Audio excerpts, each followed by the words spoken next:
Géopolitique et progrès scientifique, une chance ou un danger pour la paix, c'est la question que nous allons nous poser. En effet, dans l'esprit des Lumières, le progrès scientifique tend vers un progrès humain à travers les conditions matérielles, mais aussi un progrès politique et au niveau du monde, vers une paix perpétuelle ou universelle. Mais dans le même temps, le progrès scientifique suscite des craintes. Ces craintes peuvent entraîner des risques de guerre et de tensions au niveau international. Alors c'est justement sur cette conflictualité ou cette tension entre une chance et un danger que nous allons revenir aujourd'hui dans les rendez-vous de la géopolitique. Fabrice, bonjour. Bonjour Olivier, bonjour à toutes, bonjour à tous. On sera peut-être surpris par l'interrogation qui nous vient aujourd'hui sur la chance ou le risque pour la paix que pose le progrès scientifique, parce que c'est une question qui a priori se rattache plutôt à une tradition philosophique. Et j'ai cité évidemment les Lumières, on pense aussi à Kant. Comment aborder cette question-là d'un point de vue géopolitique? Oui, alors c'est vrai que la question telle qu'elle est énoncée peut surprendre un peu nos étudiants et nos auditeurs, parce qu'elle peut sembler paraître appartenir beaucoup plus, comme vous l'avez souligné, au champ philosophique qu'à la dimension géopolitique. Mais je crois qu'il est peut-être très important de souligner dès le départ que loin d'avoir une question purement académique ou purement formelle, on a affaire à une question essentielle, à savoir quels peuvent être les liens et les conséquences que le progrès scientifique apporterait à la géopolitique. Et au-delà de ça, d'ailleurs, est-ce qu'il est possible de discerner ou de distinguer un effet qu'on qualifierait de global? Est-ce qu'il est possible d'arriver à appréhender une dynamique globale? Et évidemment, là, il y a deux dynamiques auxquelles on peut penser spontanément. Une dynamique qui nous est peut-être a priori plus spontanée, à savoir que les progrès scientifiques nécessairement amèneraient des progrès en géopolitique. Pourquoi? Parce que tout simplement, grâce au développement des sciences, on arriverait à davantage pouvoir empêcher les guerres à travers, évidemment, le fait que d'une part, il y aurait des progrès de société, qu'on arriverait à faire reculer les maux traditionnels de l'humanité, qu'on arriverait à mieux partager les richesses parce qu'on arriverait mieux à les exploiter. Mais il y a aussi d'autres dimensions, les dimensions qui iraient du fait qu'on connaît mieux l'ensemble de la planète et des pays, qu'on aurait donc moins d'a priori intellectuels, et que l'ensemble de ces paramètres conjugués nous amènerait progressivement d'ailleurs à une sorte de situation dans laquelle le champ de la guerre serait de plus en plus réduit, voire tendrait à disparaître. Mais on sent bien aussi que spontanément, quand on énonce cette question, on sera amené d'ailleurs à l'illustrer par la suite dans nos propos.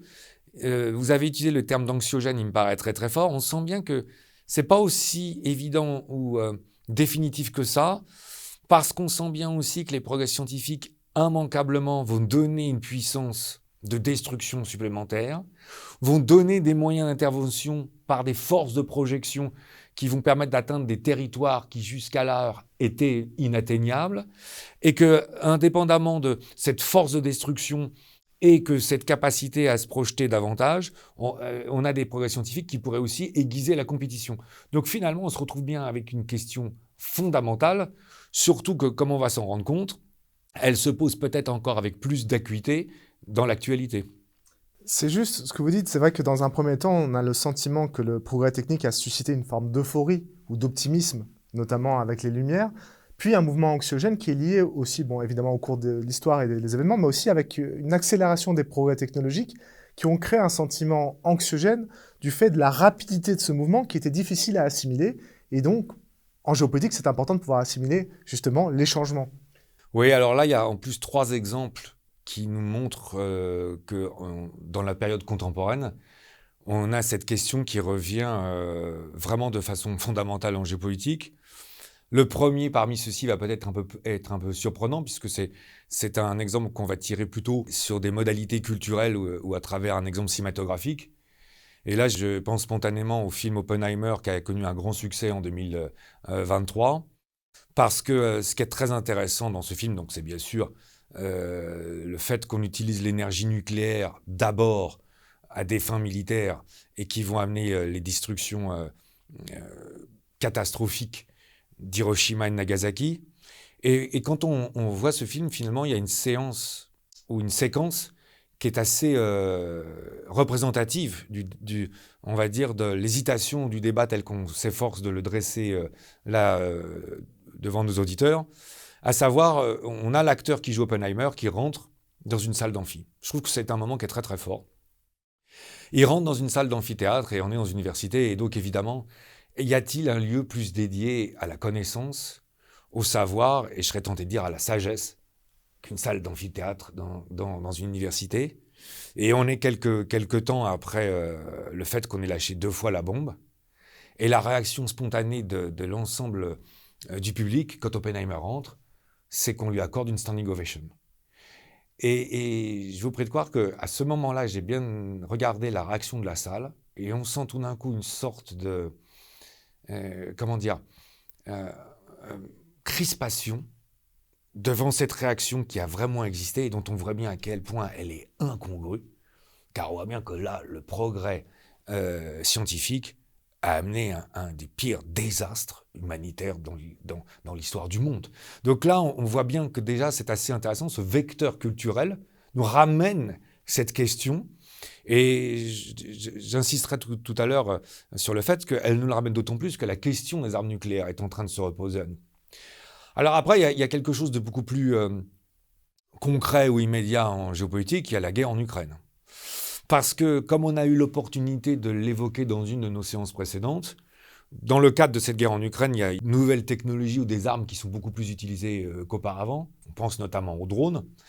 Et on avait eu l'opportunité, justement, lors de cette séance, Olivier, de faire remarquer que les drones, par leurs différentes capacités technologiques, pouvaient s'affranchir des distances, des frontières et même du droit. Et que là, on avait aussi l'exemple de progrès scientifique qui serait donc plus, pour dire comment les choses, une menace qu'une véritable opportunité de paix. Et puis, il y a un troisième exemple, me semble-t-il, sur lequel on va peut-être s'attarder un petit peu plus longtemps et qui est particulièrement prégnant maintenant, c'est l'intelligence artificielle. Et alors, l'intelligence artificielle est très importante à mettre en avant parce que, en réalité, elle se scinde presque en 2 dynamiques ou 2 logiques. Il y a déjà un débat très important. Et ce débat très important, il a déjà lieu dans la société civile. On voit bien toutes les questions qui se posent, peut-être pour synthétiser le propos sans vouloir être trop caricatural, le danger que représenterait l'autonomie de la machine par rapport à l'humanité. Et là aussi, on ne peut pas s'empêcher de mettre en place des réminiscences cinématographiques, parce que c'est assez intéressant de se rappeler tout d'un coup que dans les séries des films Terminator ou dans les séries des films Matrix, on est complètement dans cette question qui consiste à savoir si la machine, un jour, va-t-elle menacer l'humanité. Je rappelle que dans la 2e série citée Matrix, on est dans un synopsis qui nous montrerait que les machines dominent le monde et qu'en réalité, elles utilisent les hommes en termes de ressources énergétiques. C'est assez incroyable quand on repense à tout le contexte dans lequel on est à l'heure actuelle. Mais ce qui est encore plus fou dans Terminator, c'est que dans Terminator, quand on regarde bien le script du premier opus, on est clairement dans la description d'un monde futuriste qui, en réalité, dans lequel les machines auraient pris le dessus parce que l'intelligence artificielle aurait trouvé que l'homme était trop imparfait. Donc là, on a, comme souvent d'ailleurs, des exemples de science-fiction qui anticipent des problématiques sur lesquelles on est confronté. Mais je serais tenté de dire, il ne faut pas se limiter à cette approche-là. Parce que pour reprendre l'expression d'un personnage principal ou du personnage central de Matrix Neo, bienvenue dans le monde réel, pour l'utiliser à mon tour, l'intelligence artificielle va surtout être une menace si on la couple ou si on la conjugue avec les démarches militaires. Parce que là, on se rend bien compte de la démultiplication de puissance ou de force de frappe telle qu'on risque de l'avoir si on va dire, un tel progrès est de surcroît utilisé à des fins militaires. Donc là, on voit bien que l'actualité nous ramène à travers ces différents exemples sur le fait que les progrès scientifiques sont très très liés à l'histoire de la guerre, dans l'histoire de l'humanité. Et c'est peut-être là où il va falloir commencer, pour répondre à votre question, à voir quelles sont les influences qu'on peut en déceler. Oui, parce qu'il faut peut-être descendre d'un cran. On parlait de géopolitique, mais peut-être qu'il est nécessaire de descendre au niveau de la guerre. Et voir, là, les relations vont être immédiates et évidentes. La relation entre les progrès scientifiques et la guerre. Comment ça interagit, quelle dynamique se crée. Ce qui me paraît important à mettre en avant, c'est qu'on va peut-être se trouver dans une logique qui va être doublement contraire à celle qu'on aurait pu penser spontanément. Spontanément, on peut penser que les progrès scientifiques vont contribuer à élargir la paix ou à réduire la guerre. Et on va se rendre compte qu'en réalité, on a la guerre qui va élargir les progrès scientifiques ou développer les progrès scientifiques. Je m'explique. Tout d'abord, il y a une première démarche qui me paraît importante à avoir à l'esprit. Il y a beaucoup d'inventions civiles, ou dont la vocation était vraiment civile au départ, qui ont été récupérées lors des guerres parce qu'elles permettaient aux états-majors ou aux différentes armées que d'être plus efficaces sur le terrain ou de combler des lacunes sur le terrain. Bon. Là, il y a un exemple qui me paraît vraiment très très révélateur à cet égard, c'est l'utilisation des voies ferrées et des chemins de fer. Il y a notamment la guerre de sécession qui a totalement développé l'utilisation des chemins de fer. On voit bien d'ailleurs, pour augmenter les capacités de ravitaillement, mais surtout pour pouvoir faire en sorte que les troupes et les renforts puissent être déplacés d'un endroit du front à un autre. Et là, je conseille la lecture d'un ouvrage de James McPherson sur la guerre de sécession 1861-1865. C'est l'ouvrage qui est considéré comme le plus abouti sur ce sujet et qui d'ailleurs met très très bien en exergue l'exemple qu'on est en train de donner. On pourrait d'ailleurs surenchérir sur cet exemple-là en disant que l'un des atouts qui a permis à la Prusse de vaincre la France en 1870, c'est sa capacité à se déployer en termes d'organisation d'une part et d'utilisation des voies ferrées d'autre part. Mais alors là, en plus, si on analyse l'interaction entre la guerre et les progrès scientifiques, on a aussi la dynamique contraire, qui n'est pas forcément aussi attendue, à savoir que les recherches militaires se retrouvent ensuite récupérées ou utilisées de façon expansionnelle dans le civil. Et là, il faut bien rappeler qu'en 1957, quand les Soviétiques ont envoyé le Spoutnik, il y a eu un effroi particulier aux États-Unis. Et cet effroi aux États-Unis a été dû au fait qu'on s'est demandé si la maîtrise de l'espace n'allait pas permettre aux Soviétiques de prendre l'ascendant dans l'hypothèse d'une guerre nucléaire. Il y a une agence américaine qui a été créée un an plus tard, en 1958, l'ARPA, qui va développer tout un système. Ce système va consister à essayer de transformer les ordinateurs, dont il ne faut jamais oublier qu'au départ, c'était des instruments de calcul, c'était des calculateurs, pour en faire en réalité des instruments de communication dans l'hypothèse, assez terrifiante, il faut être honnête, où une guerre nucléaire détruise l'essentiel des réseaux de communication classiques. C'est ce qui va donner l'ARPANET. Mais pour dire clairement les choses, je trouve qu'on n'insiste pas assez aujourd'hui sur le fait que l'ARPANET, c'est l'ancêtre du net tel qu'il s'est complètement développé à la fin du XXe siècle et au début du XXIe siècle. Et là, on voit bien qu'on est dans une dynamique qui est moins attendue. Et puis après, il y a évidemment un troisième rapport. Alors celui-là qui est plus objectif ou qui est plus évident, c'est celui que l'extrapolation des armes ou le développement des armes aurait eu par rapport, on va dire, à la nécessité que d'utiliser des progrès scientifiques. Alors ça ne veut pas dire pour ça qu'à chaque fois qu'il y a eu des nouvelles armes dans la guerre, c'est des progrès scientifiques qui ont eu des conséquences dans la société civile. Là, l'exemple qui me paraît le plus manifeste, c'est le char. C'est un exemple qui est intéressant à beaucoup d'égards, Olivier, parce que le char a été créé en 1916-1917. On ne va pas reprendre tout ce panégyrique qu'on a eu l'opportunité par ailleurs de faire dans une séance précédente qu'on avait dédiée au char, armes décisives ou pas en Ukraine. Mais c'est vrai que ce qui était intéressant dans le cadre de notre problématique d'aujourd'hui, c'est que le char était lui-même le fruit d'une réflexion pour s'affranchir de progrès technologiques dont les résultats avaient mal été anticipés. La mitrailleuse avec sa cadence de tir infernale, pratiquement 800 balles à la minute, qui rendait tout d'un coup totalement impossible le fait qu'on puisse trouver une solution opérationnelle et qui avait l'air de mettre en désuétude toute velléité d'offensive.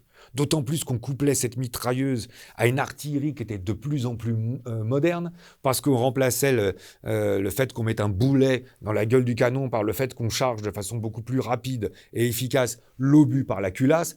Et est-il encore rajouté que les moyens, ça c'est des aspects sur lesquels on va revenir, d'augmenter la productivité, l'augmentation de la production, faisait qu'en plus on pouvait acquérir ces matériels dans de telles quantités qu'on arrivait à un effet de saturation tel que ça a eu des effets inattendus. Et donc là, on crée le char. Mais bon, le char avait l'air de rester cantonné dans sa dimension militaire. Par contre, il y a d'autres éléments pour lesquels ce n'est pas du tout le cas. Et là, il y a un ouvrage qui est fondamental, me semble-t-il, de Paul Kennedy, le Grand Tournant. Mais le titre britannique, comme souvent d'ailleurs, est beaucoup plus interpellant, The Engineers of Victory. Et quand on va plus loin d'ailleurs dans le titre, on voit bien qu'en anglais, on dit clairement ceux qui ont résolu les problèmes et qui ont apporté la victoire. C'est-à-dire qui ont bouleversé la dynamique de la victoire. Parce que ce qui est passionnant dans cet ouvrage, que je recommande vraiment, et qu'on avait déjà eu l'opportunité d'évoquer, c'est qu'on voit bien que face à un tas de problèmes d'ordre stratégique ou opérationnel, les Alliés font appel aux ingénieurs pour trouver des solutions. Et là, on pense notamment à l'avion, et on pense notamment à l'avion en termes de rayon d'action, le fameux Mustang P-51 qui peut aller beaucoup plus loin pour apporter les escadrilles de bombardement. Mais en réaction, c'est le cas de le dire, les Allemands, eux, développent le Messerschmitt 262, c'est-à-dire les premiers avions à réaction. Et là, on voit bien que ça va ensuite arriver sur la société civile et que ça va être récupéré par la société civile. Donc, en fait, ce dont on se rend compte, c'est qu'il y a un lien très étroit entre les progrès scientifiques et la guerre, que la guerre a tendance d'ailleurs souvent à les accélérer, ce qui nous amène déjà dans des perspectives qui sont un peu différentes de celles auxquelles on pouvait penser spontanément. Et évidemment, l'arme nucléaire va en être un exemple supplémentaire. Oui, parce que l'arme nucléaire a évidemment transformé les rapports géopolitiques au XXe siècle. On a pu assister à une décrue de l'usage présumé de cette arme avec la guerre froide. Et aujourd'hui, on voit un retour de cette question et de cette préoccupation. Va-t-on pouvoir éviter une prolifération nucléaire dans les prochaines années en géopolitique? Ça, c'est une question clé. Alors, pour peut-être recadrer pour l'ensemble de nos auditeurs la question telle qu'on est en train de la poser, je rappelle que le terme de prolifération sous-entend le fait que plus de pays vont maîtriser ou acquérir l'arme nucléaire. Malgré le traité de non-prolifération signé et mis en place définitivement en 1970, je rappelle qu'il y a aujourd'hui 9 pays qui ont officiellement l'arme nucléaire. Bien sûr, d'abord les États-Unis, suivis par l'Union soviétique, puis l'ensemble des 5 membres permanents du Conseil de sécurité. Et donc aujourd'hui, on est 9. Seulement, là, cette question, un petit peu comme on avait cherché à le faire pressentir auparavant, cette question revient d'actualité parce qu'il y a notamment un pays qui est en voie de finalisation d'acquisition de l'arme nucléaire, c'est l'Iran.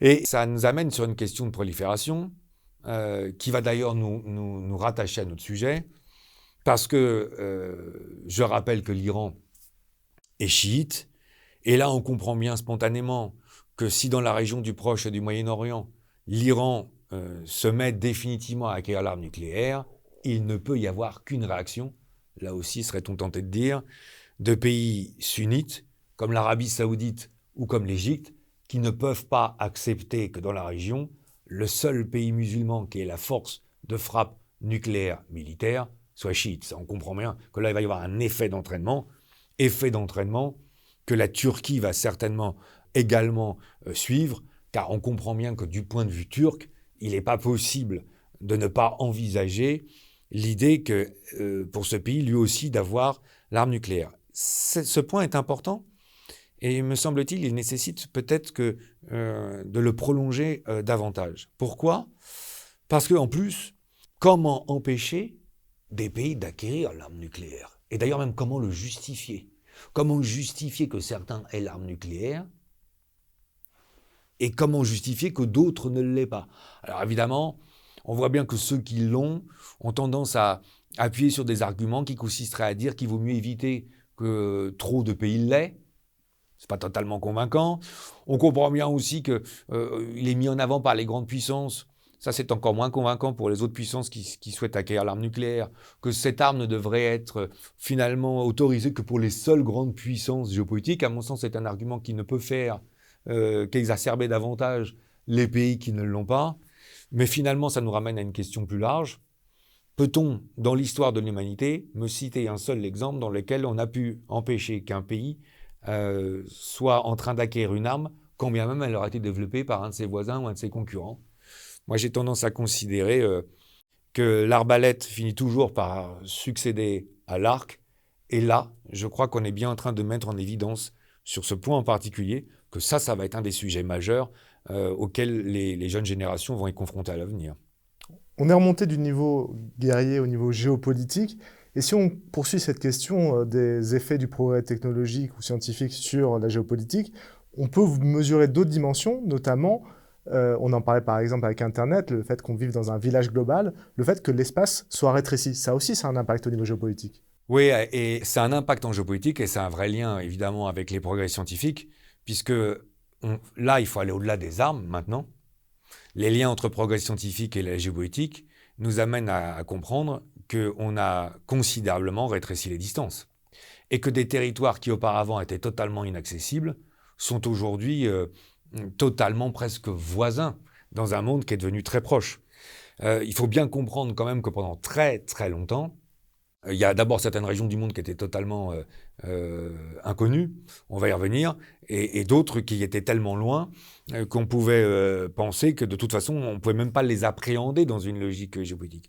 Ce qui est intéressant avec le rapport des progrès technologiques, de la géopolitique et des distances, me semble-t-il, c'est que là, il y a deux dynamiques contraires, évidemment en faveur de la paix ou en menace de la guerre ou en danger de la guerre, mais qu'en l'occurrence, d'ailleurs, là, on pourrait paradoxalement, là aussi, considérer que le fait de rapprocher tous les pays les uns des autres accélère le danger de guerre. Parce que quand en 1492, on découvre les Amériques, pour retenir la date telle qu'elle est généralement retenue, jusqu'à cette date-là, il n'est pas possible d'envisager des guerres ou des projections de puissance dans des continents qui sont encore inconnus. De même que jusqu'au 19e siècle, pour vous dire quand même les choses, jusqu'au 18e siècle, l'idée que les Européens puissent se projeter, par exemple, en Chine ou en Australie, paraît totalement déplacée de par le temps et de par l'incapacité de projeter des moyens suffisants pour y avoir une action efficace. Donc on a tendance à considérer que ces progrès scientifiques, à force de nous rapprocher, finalement, sont plus un sujet de danger qu'un sujet de possibilité de paix. Par contre, dans un deuxième temps, ce qui est intéressant, c'est qu'on pourrait aussi faire remarquer, vous avez utilisé l'image je crois, de monde village ou de monde global. En réalité, c'est l'idée aussi que ces pays sont de plus en plus en interaction, sont de plus en plus en interdépendance économique. Et d'ailleurs, c'est bien l'idée du président Woodrow Wilson, le président des États-Unis au début du XXe siècle, parce qu'il veut totalement mettre de côté les diplomaties traditionnelles, on va dire comme les choses de la Première Guerre mondiale, et on sent bien que là, le fait que le monde soit beaucoup plus lié doit permettre qu'on évite les guerres. Ça, c'est très très bien expliqué par Gérard Haro dans son ouvrage « Nous étions seuls », une histoire diplomatique de la France de 1919 à 1939, puisqu'il évoque le président Wilson. Par contre, on est bien obligé de faire immédiatement une incidente à cette nuance, parce qu'on pourrait faire remarquer que ça n'a pas été totalement convaincant dans la suite des événements, puisqu'on arrive à la Deuxième Guerre mondiale le 1er septembre 1939. C'est d'autant plus important à rappeler qu'aujourd'hui, c'est un peu la dynamique résiliente qui ressort, à savoir plus d'échanges économiques, plus d'interdépendance, fin des divisions géopolitiques, globalisation du monde jusqu'à une mondialisation, les deux termes sont différents et c'est toujours important à rappeler, et mondialisation qui nous amène à une dimension universelle ou une universalisation. Bon, et là c'est intéressant parce qu'on voit bien que c'est presque un copier-coller, je serais tenté de dire, avec la démarche de Woodrow Wilson, et que c'est une tendance qui est quand même très très forte depuis la fin de la guerre froide. On a eu souvent l'occasion de le rappeler, en 1989 ou 1991, suivant les dates qu'on retient. Mais donc il y a eu une première nuance, c'est la Deuxième Guerre mondiale, de même qu'on pourrait faire remarquer qu'en 1914, on pensait déjà que les différentes puissances ne pourraient pas se faire la guerre plus de 6 mois parce que leurs économies ne le supporteraient pas, et on sait ce qui en est devenu par la suite. Donc là, on voit bien qu'il y a en plus des répercussions qui nous sortent progressivement et de la guerre et des matériels militaires pour nous amener effectivement sur les progrès scientifiques liés au transport et aux distances, et c'est pas tout.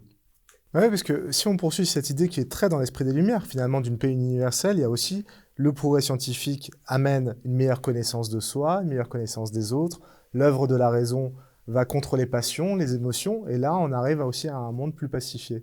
Ça, c'est un élément fondamental. C'est peut-être, là aussi paradoxalement, pas forcément l'élément auquel on aurait pensé spontanément comme étant le cœur du sujet. Mais en réalité, c'est un élément fondamental parce qu'il a lieu au fait que les progrès dans la communication amène à une meilleure connaissance de l'autre. Et ça, c'est capital, c'est-à-dire une meilleure connaissance de ses voisins, des frontières, de l'ensemble des civilisations. Et là, alors, pour le coup, spontanément, on voit bien la chance ou l'opportunité que les progrès technologiques doivent amener, parce qu'ils doivent nous amener à démystifier les voisins et arrêter d'en avoir peur. Car la peur, c'est souvent la matrice des conflits. On a étudié cet ouvrage magnifique, Vers la guerre, la Chine et l'Amérique seront-ils dans le piège du Thucydide de Graham Allison? Et on voit bien que la matrice, c'est la peur. Là aussi, il y a un vecteur, je trouve, artistique qui est merveilleux. C'est le film de 1999, Le 13e guerrier, qui a lui-même tiré des écrits d'un savant et d'un diplomate, Ibn Fadlan, qui est en réalité un ambassadeur du calife de Bagdad lorsqu'il va découvrir des nouveaux territoires sur les rives de la Volga et du roi des proto-bulgares. Et ce film est magnifique à tous les égards parce que, alors en plus, il est joué par Antonio Banderas, qui apprend la langue, le norrois ou le viking. Et d'ailleurs, il s'allie avec les vikings. Donc déjà, il y a une prise de conscience ou de communauté où on peut s'affranchir de ces différentes civilisations et s'enrichir. Et en plus, ils ont en commun un adversaire qui leur fait très peur jusqu'à temps qu'ils découvrent réellement qui est-il. Je laisse, le cas échéant, aux personnes qui en ont envie, le fait de suivre. Donc ça, c'est déjà très, très important. Mais ça va au-delà. Et ça va au-delà, Olivier, parce que là, je serais tenté de reprendre l'interprétation que Jean-Jacques Rousseau faisait du prince de Machiavel. Parce que l'interprétation que Jean-Jacques Rousseau faisait du prince de Machiavel, on pourrait aussi l'intégrer dans notre dynamique. On sait que Jean-Jacques Rousseau disait, en réalité, contrairement à ce qui est trop souvent interprété, Machiavel n'a pas du tout voulu donner des conseils aux puissants pour être encore plus cynique, machiavélique, ce qu'on serait tenté de dire évidemment, mais en réalité, sous couvert de faire ceci, il a plutôt cherché à alerter les peuples pour leur montrer le danger de ce qu'était véritablement le pouvoir et les stratégies du pouvoir. Et donc là, on arrive au fur et à mesure, par une meilleure connaissance, à totalement interpréter, comprendre et déconstruire ces logiques qui donc vont nous permettre d'installer définitivement la paix. Donc là, on voit bien que c'est très séduisant et c'est très interpellant, et ça paraît naturellement opportun. Par contre, quand on voit la matérialisation des faits, on est bien obligé de se rendre compte quand même que ça n'a pas toujours été aussi vertueux qu'il n'a semblé. Parce que quand on reprend un ouvrage de Christopher Clark, Les Somnambules, qui explique les raisons pour lesquelles on a eu la Première Guerre mondiale, on devrait faire remarquer que normalement on a affaire à des populations qui sont beaucoup plus éduqués, qui ont beaucoup plus accès à l'écriture, aux journaux, à la presse, et que ça n'empêche pas les passions nationalistes qui vont faire éclater la Première Guerre mondiale. Et puis on serait tenté de dire que les réseaux sociaux tels qu'ils existent aujourd'hui ne sont pas toujours empreints, on va dire, de sagesse, mais plutôt empreints d'une certaine faculté à radicaliser les propos et les images. Et on voit bien que du côté américain, les GAFAM, et du côté chinois, les BATX, sont quand même des supports de communication qui sont profondément marqués, pour ne pas dire pas totalement objectifs. Donc même là, on est bien obligé de considérer qu'il y a un certain nombre de corollaires qui, plus que de contribuer à la paix, peuvent davantage être une menace ou un danger conduisant à la guerre. En outre, il y a une dimension qu'on n'a pas relevée jusqu'à présent, c'est qu'au sein même du progrès technologique, il y a des communautés de chercheurs qui sont en concurrence entre les nations, et que cette compétition, elle aussi, est facteur de tensions géopolitiques. Oui, c'est-à-dire que là, ce dont on va se rendre compte, c'est qu'en plus, on élargit encore le prisme, et on l'élargit à 3 reprises. D'abord parce qu'on se rend compte que, de par les importances qu'ont les progrès technologiques, on voit bien qu'en amont, ils vont être source de compétition et de rivalité, et que parce qu'ils vont être source de compétition et de rivalité, nécessairement, ils vont avoir une propension à être plus facteur de danger que facteur de paix. Et là, il y a évidemment un certain nombre d'exemples qu'on peut avoir à l'esprit. L'arme nucléaire, la conquête spatiale, on a évoqué les drones. On pourrait aussi évoquer le fait que durant l'année 2020, la Chine a lancé son dernier satellite pour son programme GPS Beidou, qui est donc évidemment clairement en concurrence avec les autres programmes GPS et qui permettent aux Chinois d'être autonomes dans la localisation et l'évolution. Et puis on a évidemment l'intelligence artificielle. Mais ça va même au-delà de ça. Pour l'instant, on a parlé de progrès scientifique, surtout d'un point de vue technologique. Mais il ne faudrait pas oublier qu'il y a aussi tous les progrès qu'on peut envisager. Ce n'est pas nous qui dirons le contraire, je crois, au niveau des recherches des sciences humaines, c'est-à-dire augmenter la productivité, augmenter les capacités au management, tout ce qui va être lié à l'organisation. Et on voit bien que là, il y a beaucoup de choses aussi qui peuvent jouer dans la compréhension des acteurs, dans leur psychologie, dans comment convaincre davantage un client, comment rendre un soldat plus efficace ou comment rendre un propos plus convaincant, ce qui nous emmène sur là des champs qui sont beaucoup plus larges.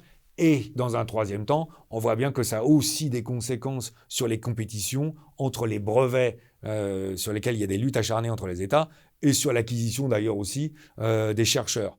L'équilibre qu'on a cherché à trouver a l'air de glisser quand même vers un risque ou une menace pour la paix. Si on était un tout petit peu caustique, on pourrait faire remarquer que les progrès scientifiques, loin de contribuer davantage à asseoir la paix et d'éradiquer la guerre, sont plutôt en train d'apporter des menaces ou des dangers supplémentaires. Et il y a au moins deux logiques qui se conjuguent pour nous amener à une telle perception. D'abord, la puissance de destruction des forces armées et de l'humanité, serais-je tenté de dire, est devenue incroyable. C'est-à-dire que là, on n'est pas sur une simple augmentation des progrès des armes, on est sur une capacité de destruction massive qui fait qu'aujourd'hui, est-ce qu'on peut le dire ainsi, l'humanité est capable de totalement s'annihiler. Et donc là, c'est sûr qu'on peut légitimement s'interroger sur est-ce un progrès. Et puis il y a une deuxième dynamique qui là aussi est palpable, c'est que finalement, à force de nous rapprocher autant, les progrès scientifiques ont rendu des guerres possibles. Avant, la distance, on l'a souligné un peu auparavant, la distance empêchait un certain nombre de guerres. Rappelons que dans l'Antiquité, si Rome et la Chine ne se font pas la guerre, c'est tout simplement parce qu'ils s'ignorent superbement, je serais tenté de dire, et que l'un n'existe pas pour l'autre. Aujourd'hui, ce qui est assez paradoxal, c'est qu'à la limite, c'est maintenant cette force de destruction, parce qu'elle devrait nous tétaniser, qui va instaurer une limite au potentiel de faire la guerre. Et là aussi, légitimement, ça nous interroge, parce qu'on voit bien que la plupart de nos stratèges militaires appellent ça l'équilibre de la terreur, et rien que le terme devrait nous laisser un minimum pantois ou dubitatif sur ce qu'on est en train de dire. Car je ne suis pas totalement convaincu que dans l'esprit du Lumière, on avait appréhendé ce progrès scientifique comme nous amenant à cette situation. Pourtant, Rabelais nous avait prévenu. Science sans conscience n'est que ruine de l'âme. Et là, on peut répondre que les progrès scientifiques ne vont pas être des facteurs de paix et que si paix il doit y avoir, il va falloir en chercher la solution ailleurs. À ce moment de mon propos, et en guise de conclusion, 3 remarques me paraissent importantes, me semble-t-il. Tout d'abord, le sujet de l'influence des progrès scientifiques sur la géopolitique n'a jamais été aussi opportun. Parce qu'en réalité, les évolutions technologiques ou les progrès technologiques ont été tels depuis à peu près 123 ans, fin du 19e siècle, début du 20e siècle, jusqu'à aujourd'hui, qu'il était difficile d'imaginer aujourd'hui qu'on se retrouve confronté à une telle évolution. Et d'ailleurs, pour qu'on comprenne bien ce que je suis en train de dire, j'ai l'habitude de dire à mes étudiants, vous savez, quels sont les 2 points communs qu'il y a finalement entre Jules César et Jules Ferry? Le prénom, certes, mais si on regarde bien, de l'Antiquité jusqu'à peu près la fin du 19e siècle, ils ont le même moyen de locomotion, le cheval. Et là, on se rend bien compte que tout d'un coup, depuis 100 ans, on n'est plus du tout dans cette situation-là. Et puis, il y a un deuxième point qui me paraît important à souligner, c'est qu'évidemment, l'idée que certains ont l'air d'envisager, qui consisterait à essayer de limiter le progrès, est tout simplement impossible. Et que, en réalité, chaque progrès va nourrir le suivant, en complément ou en réaction.